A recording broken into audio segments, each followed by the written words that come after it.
नंतरची अतिशय संतापजनक बातमी आहे। जन्मदात्या पित्याकडून पोटच्या मुलीवरती अत्याचार करण्यात आला। लोणावळ्यामधला धक्कादायक घटना सध्या समोर आलेली आहे। तब्बल 1.5 वर्षांनंतर गुन्ह्याची नोंद घेण्यात आलेली आहे। लोणावळ्यामध्ये नात्याला काळीमा फासणारी सध्या धक्कादायक घटना घडलेली आहे। लोणावळ्यामध्ये जन्मदात्या पित्यानंच आपल्या पोटच्या मुलीवरती अत्याचार केलाय।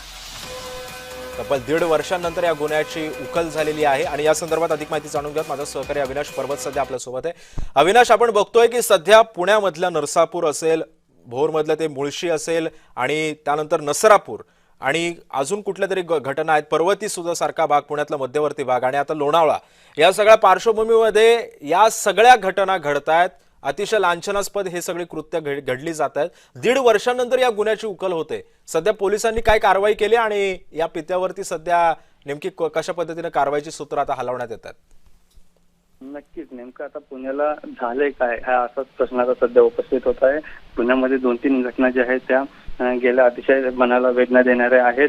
आजोबांकडून देखील नातीवर अतिप्रसंग करण्याचा प्रयत्न झाला होता। त्याचबरोबर आता पुन्हा लोणावळ्यात अशीच एक घटना झाली, 1.5 वर्षापूर्वी झाल्याची घटना जी आहे ती समोर आली आहे। खरं तर ऑगस्ट 2024ला ही घटना झाली होती।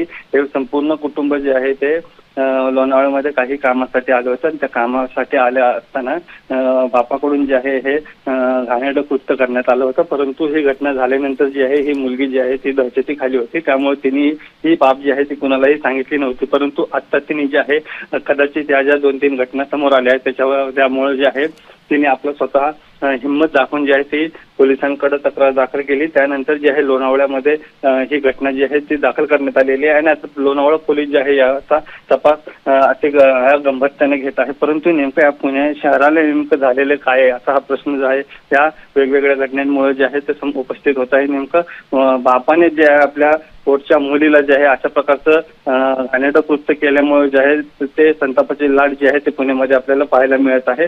त्यामुळे आता पोलीस या कारवाईमध्ये कडक कारवाई करावी अशी जी आहे ते नागरिकांकडून जी आहे ती मागणी होत आहे। आता पोलीस या आरोपीला नेमकं लवकर कधी अटक करते आणि त्याच्यावर किती कडक कारवाई करते हे देखील पाहणं तितकंच महत्त्वाचं असणार आहे। नक्कीच, धन्यवाद अविनाश, तुम्ही दिलेल्या सविस्तर माहिती।